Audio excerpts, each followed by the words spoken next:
আর এক রেশন ডিলারের বিরুদ্ধে অভিযোগ দেখুন, কাণ্ড দেখুন। সেদ্ধ চালের বদলে আতপ চাল দিচ্ছেন রেশন ডিলার এবং ওজনেও কারচুপির অভিযোগ।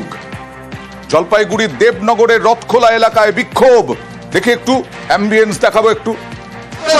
তুই চুরি করে চাল বেচিস, তুই আজকেও চুরি করে আটা দিতে পারিস নাই, তুই মেন চোর।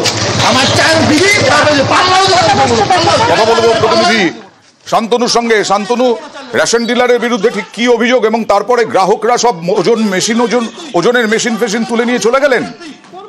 দেখো, এই মাসে কিন্তু খাদ্য দপ্তর যেটা জানাচ্ছেন যে সকলকে সেদ্ধ চাল দেওয়ার কথা রয়েছে, কিন্তু ব্যতিক্রম রথখোলা এলাকা। বাসিন্দাদের অভিযোগ যে তাদেরকে সেদ্ধ চাল দেওয়ার বদলেই কিন্তু ওই নিম্নমানের একেবারে আতপ চাল তাদেরকে দেওয়া হচ্ছিল। এই নিয়ে তারা প্রতিবাদে সরব হয়েছিলেন। এর পেছনে আরো একটা কারণ আছে, কারণ গত কয়েক মাস ধরে কিন্তু এই রেশন ডিলার শুধু ওজনে নয়, রেশনের যে চাল সেটাও নিম্নমানের দিচ্ছিল এলাকার বাসিন্দাদের এবং ওজনও কারচুপি করা হচ্ছিল। এই নিয়ে স্থানীয়দের মধ্যে একটা ক্ষোভ ছিল। এই নিয়ে তারা কিন্তু আজকে যখন রেশন ডিলার গ্রামে রেশন দিতে আসেন, দুয়ারে রেশনের প্রক্রিয়া শুরু হয়, সেই সময় কিন্তু রেশন ডিলারের সাথে প্রথমে তর্ক বিতর্কে জড়িয়ে পড়েন। তারপরে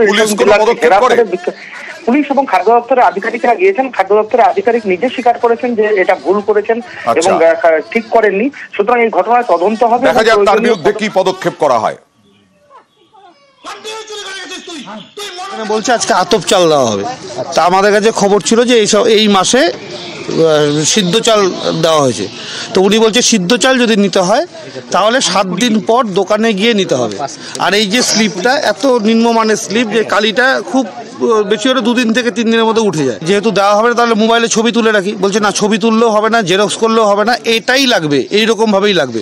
7 দিন পরে যদি দিতে হয় তাহলে ওখান থেকে নিতে হবে, নাহলে না দেওয়া যাবে। আজকে স্লিপ কাটলাম, 7 দিন পরে কেন নেবো? তখন উনি বলছে নিতে হলে নাও, না হলে যাও। আমি কি করতেছি, আমার মাল যেহেতু শর্ট, আমি এই মাসের মাল ওই মাসে যেহেতু মালটা আনতেছি, ওরা দিয়ে দিচ্ছে গোডাউনে মাল, আমার এই মাসের মাল ওই মাসে দিয়ে স্লিপটা কাটতেছি, তাতে সবার রানিং হয়ে যাচ্ছে মালটা। আমি কিন্তু এরকম কোনোদিন করি নাই যে এখানে মাল না দিয়ে বাড়ি দিচ্ছে।